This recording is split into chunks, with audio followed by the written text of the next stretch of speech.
Hello everyone, welcome to my channel. आज मैं class 9 के लिए क्षेत्रमिति का अध्याय 15 का त्रिभुज और चतुर्भुज के क्षेत्रफल तथा परिसीमा से संबंधित सवाल लेकर आए हैं।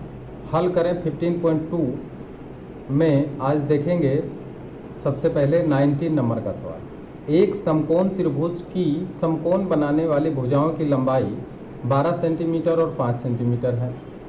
समकोणिक बिंदु से कर्ण पर खींचे गए लंब की लंबाई लिखें। 3 दशमलव स्थान तक निकटतम मान, यानी दशमलव के बाद 3 अंक तक का मान हम यहाँ पे लेंगे। ठीक है, तो क्या कहा गया है कि समकोणिक बिंदु मतलब जिस बिंदु पर समकोण बनाता है उस बिंदु से कर्ण पर एक लंब खींचा गया, उसकी लंबाई निकालने के लिए कहा गया। तो सबसे पहले देखिए, एक समकोण त्रिभुज हम ड्रॉ करते हैं।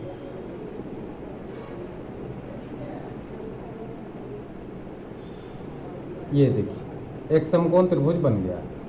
क्लियर। अब इस समकोण त्रिभुज में मान लिया जाए कि ये ए, बी और सी ये समकोण त्रिभुज है। अब इस समकोण त्रिभुज में जो जो भुजा दिया गया है, तो देखिए यहाँ पे 12 सेंटीमीटर और 5 सेंटीमीटर, इसमें से कोई भी हम 12 और 5 रख सकते हैं। तो फिलहाल हम इसको 12 सेंटीमीटर लिखते हैं और ये 5 सेंटीमीटर लिखते हैं। ठीक है, ये बड़ी है इसलिए 12 सेंटीमीटर। अगर ये छोटा बनाते, इधर बड़ा बनाते, तो इधर 12 और इधर 5 लिख सकते थे। अब देखिए, कहा कि समकोणिक बिंदु, इसको कहते हैं समकोणिक बिंदु। जिस पर 90 डिग्री का कोण बनता है उसे ही समकोणिक बिंदु कहा जाता है। तो कोण यहाँ बी बिंदु पर 90 डिग्री का बन रहा है। ठीक है, इसलिए इसको समकोणिक बिंदु कहते हैं। अब यहाँ से लंब डाला गया है किस पर, तो कर्ण पर। कर्ण किसको कहते हैं, 90 डिग्री के सामने वाला जो भुजा है उसको कर्ण कहते हैं। तो यहाँ से इसके ऊपर हम लंब डाल दिए। मान लिया जाए ये लंब है, ठीक है, और ये डी बिंदु है, तो बी डी लंब है। इस लंब की लंबाई कितना होगा वो निकालने की आवश्यकता है। तो देखिए, लंब का लंबाई तभी निकलेगा जब इसका एरिया निकाल लेंगे और कर्ण भी निकाल लेंगे। जब तक कर्ण नहीं निकलेगा, यानी ए सी जब तक नहीं निकलेगा और इसका एरिया नहीं निकलेगा, तब तक हम इस बी डी का लंबाई भी नहीं निकाल पाएंगे। तो इसलिए हम यहाँ पर दोनों निकालने का कोशिश करेंगे। तो सबसे पहले देखिए, समकोण त्रिभुज ए बी सी में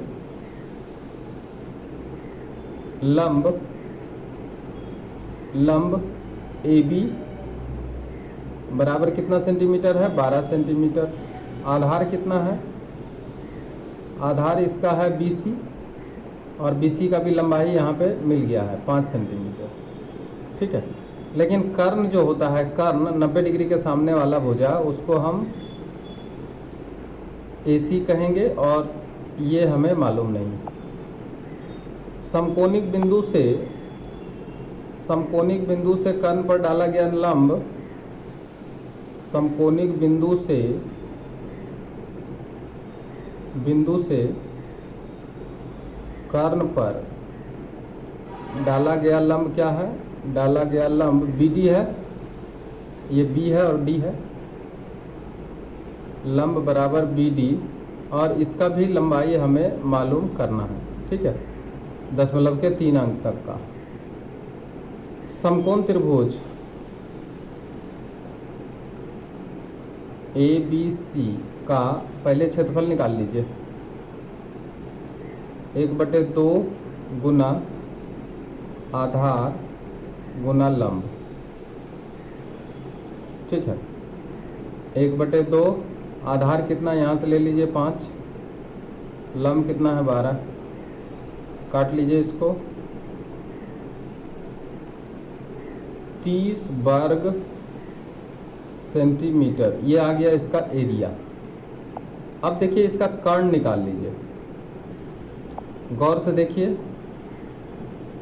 कर्ण कितना होगा, ए बी सी, ये कितना था 12 cm, ये कितना था 5 cm। अब ये 90 डिग्री है, इसके सामने वाला भुजा AC कर्ण है, ये हमें मालूम नहीं है। ठीक है, तो कर्ण निकाल लेंगे पहले। पुनः समकोण त्रिभुज ABC में ए सी बराबर यानी कर्ण का स्क्वायर बराबर ए बी का होल स्क्वायर अब प्लस बी सी का होल स्क्वायर। ठीक है, इस सूत्र से हम ए सी निकाल सकते हैं। पहले ए सी निकाल लेंगे।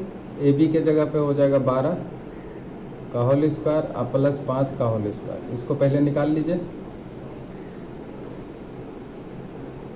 तो इसको हम निकाल रहे हैं। ए सी का होल स्क्वायर बराबर 12 का हो जाएगा 144 अब प्लस 25।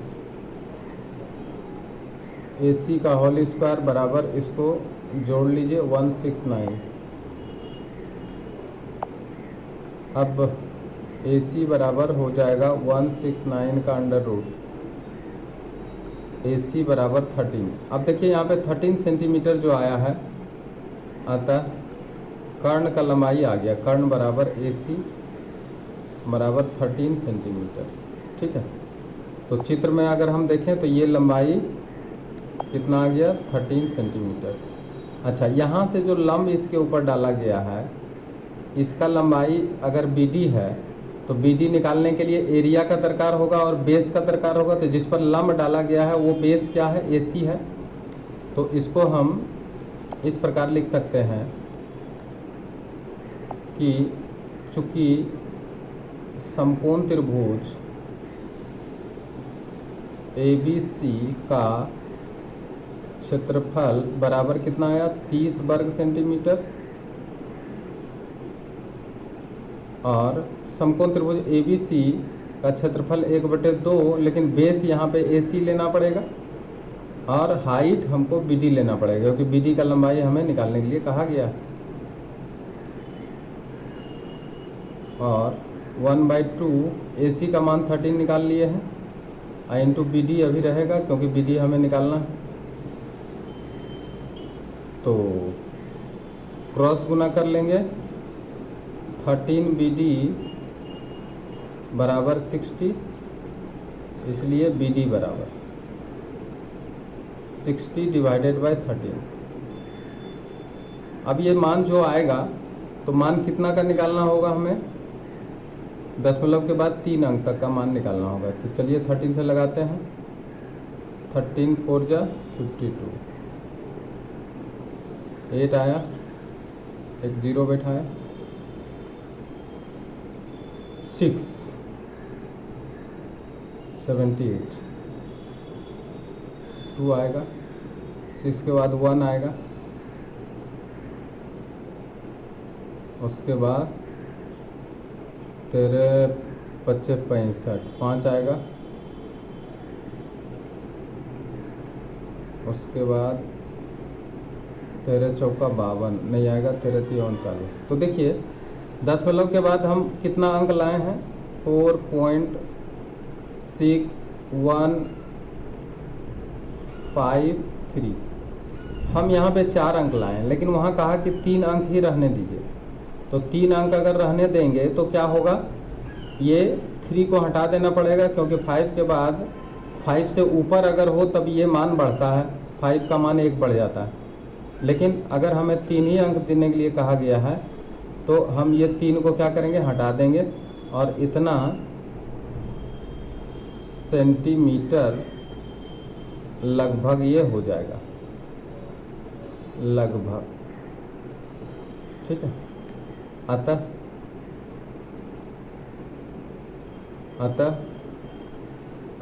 समकोणिक बिंदु से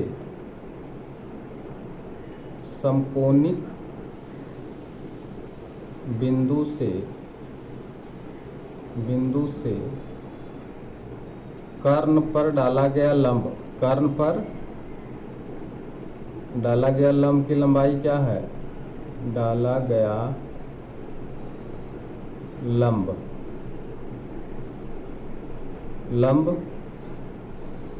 की लंबाई, अब यहाँ से थोड़ा सा ऊपर चले जाइए, लंब की लंबाई बराबर 4.615 और यही हो गया आंसर। ठीक है, यही आ गया आंसर।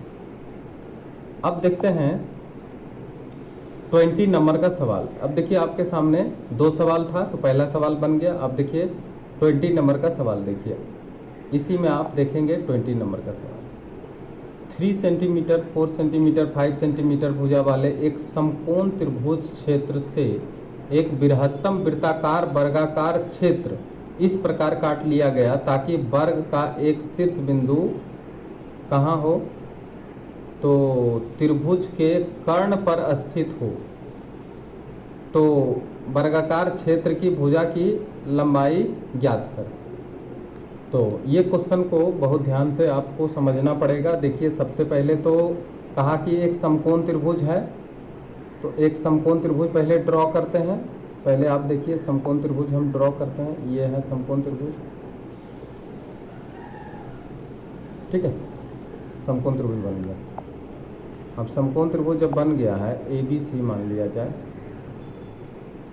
ABC ये बड़ा वाला है, इसको हम कितना रखेंगे 4 सेंटीमीटर। चलिए इसको 4 सेंटीमीटर रखें, इसको 3 सेंटीमीटर रखें, और जो सबसे बड़ी भुजा होती है उसको कर्ण कहते हैं। तो कर्ण जो होगा ये 5 सेंटीमीटर, ठीक है। अब यहाँ देखिए कहा कि इस त्रिभुजकार क्षेत्र से एक बृहत्तम वृत्ताकार वर्गाकार क्षेत्र। अब बृहत्तम वृत्ताकार जब बोला है तो इसके भीतर एक वृत्त बनाना पड़ेगा, ठीक है। अब हम इसी तरह से हम बना देते हैं, एक वृत्त बनाना पड़ेगा, और ये वृत्त ऐसा होना चाहिए कि तीनों भुजाओं को टच करते हुए गुजरना चाहिए, इस तरीके का, ठीक है। मान लिया एक वृत्त है। अच्छा, इस वृत्त के अंदर एक वर्ग बनाया गया, तो ऐसा बोला है कि वर्ग बनाइए जिसमें कि कर्ण को टच करे। तो चलिए यहाँ पे कर्ण को टच कर रहा है, एक वर्ग यहाँ पे बना दिया गया, ठीक है। अब इस वर्ग का एक भुजा, देखिए क्या लिखा है, वर्गाकार क्षेत्र का एक भुजा, हमको इस भुजा का लंबाई निकालना है। अगर इसको हम PQRS एक भुजा माने, एक वर्ग माने, तो PQRS का एरिया भी निकालना पड़ेगा। तो देखिए अंदर में जो वृत्त बनाए हैं उसका जो विकर्ण, ये जो वृत्त बनाए हैं, ठीक है, उसका जो व्यास होगा वो वर्ग का क्या होगा, विकर्ण होगा। देखिए इसको अगर हम यहाँ से यहाँ मिला दें तो ये तो विकर्ण हुआ, लेकिन ये वृत्त का कहीं ना कहीं क्या है, अर्धव्यास है। अच्छा, तो यहाँ देखिए अगर हम सबसे पहले तीनों भुजा पर लंब डालें तो एक लंब यहाँ पे होगा। मान लिया जाए कि बीच में एक बिंदु लिए हैं, ठीक है, जहाँ से हम तीनों भुजाओं पर लंब डालते हैं।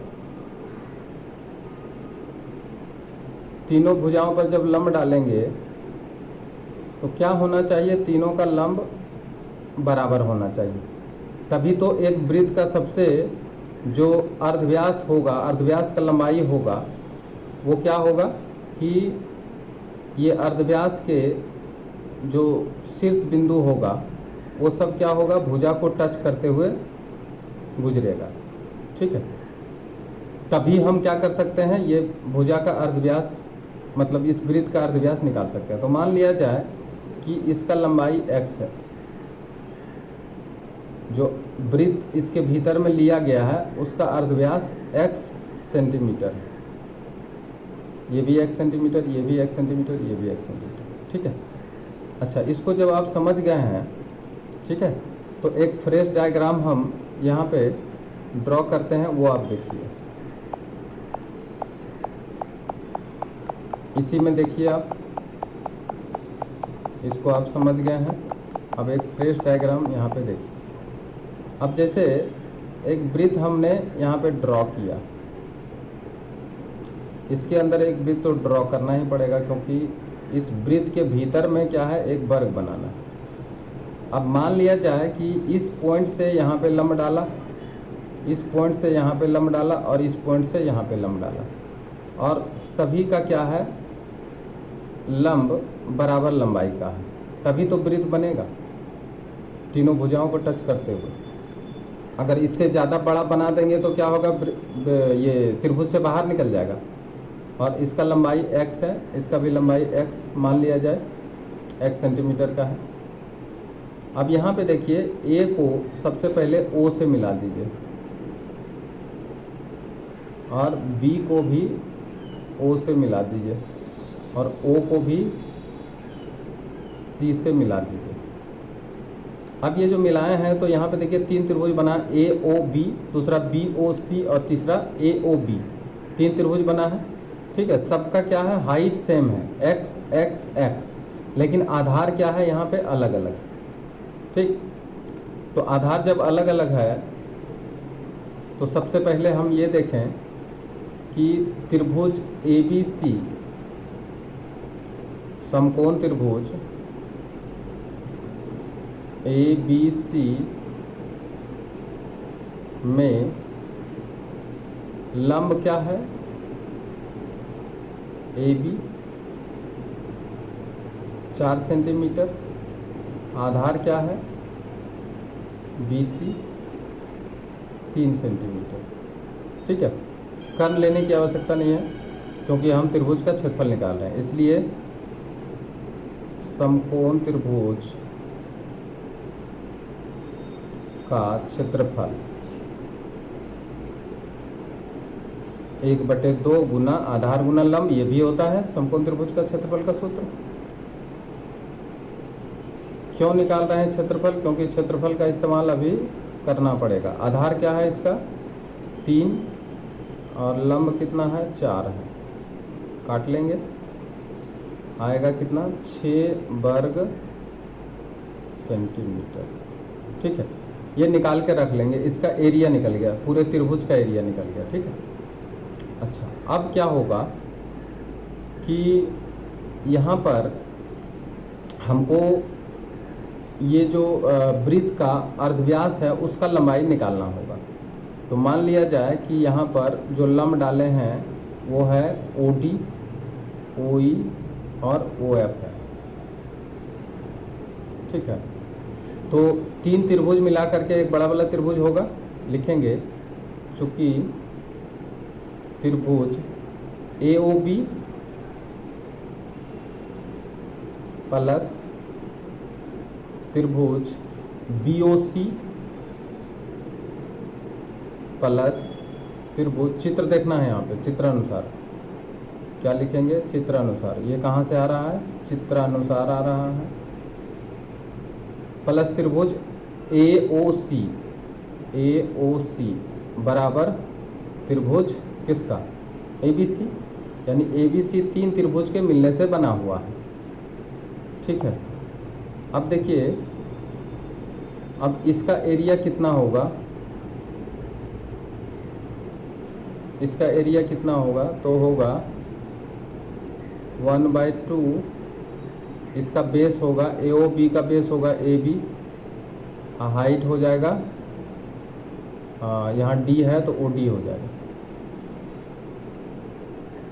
प्लस 1/2, इसका बेस क्या हो जाएगा, नीचे वाला है इसलिए BC हो जाएगा, हाइट इसका क्या हो जाएगा O और नीचे ABCD, यहाँ पे देखिए यहाँ पे F है, यहाँ पे OD हो गया और यहाँ पे OF हो गया, तो यहाँ पे OF डाल देंगे। चलिए OF प्लस 1/2 और इसका बेस AC हो जाएगा और मल्टीप्लाई यहाँ पर हो जाएगा F के बाद E है, देखिए OE AC के ऊपर लंब डाला गया OE, चलिए OE ले लिए बराबर, अच्छा ABC का क्षेत्रफल 6 वर्ग सेंटीमीटर हुआ था तो 6 हम लिख सकते हैं वर्ग सेंटीमीटर। अब यहाँ कॉमन बताइए 1/2 और OD सब में है, OD को हम x भी लिख सकते हैं। अब आया AB plus BC plus CA, ध्यान से देखिए इसको,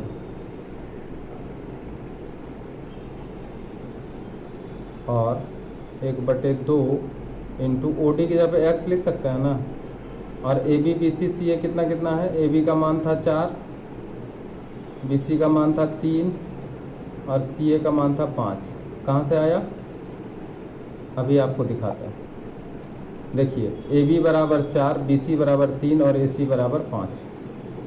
वही चीज़ यहाँ पे रख दिए हैं, ठीक है। और 1/2x इंटू यहाँ पे देखिए 4 3 7 5 12 बराबर 6। 2 और 12 को काट दीजिए 6। 6x बराबर 6, इसलिए x बराबर कितना आ गया 6/6 बराबर 1।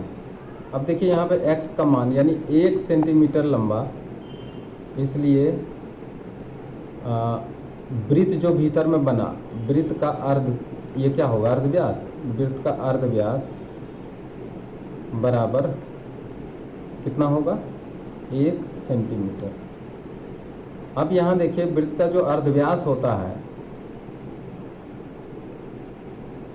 इसको गौर से समझिए। वृत्त का जो अर्ध व्यास होता है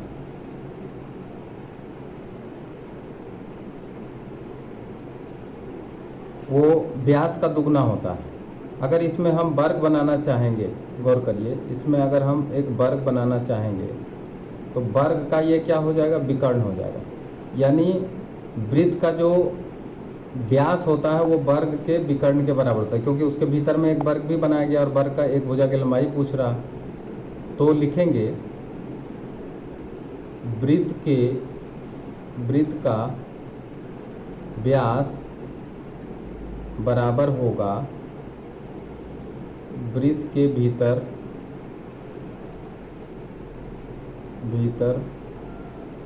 बने वर्ग का कर्ण। ठीक है, कर्ण बोले या विकर्ण लिखते हैं, इसमें वर्ग का विकर्ण।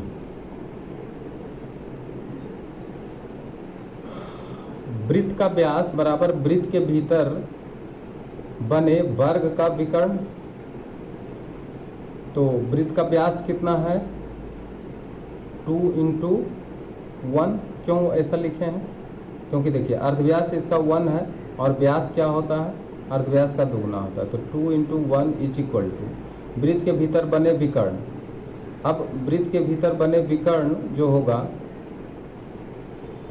वो व्यास के बराबर होगा, तो यानी इसका जो वृत्त का व्यास है वो 2 × 1 हुआ और वृत्त के भीतर बने वर्ग का विकर्ण क्या होता है √2 गुना एक भुजा,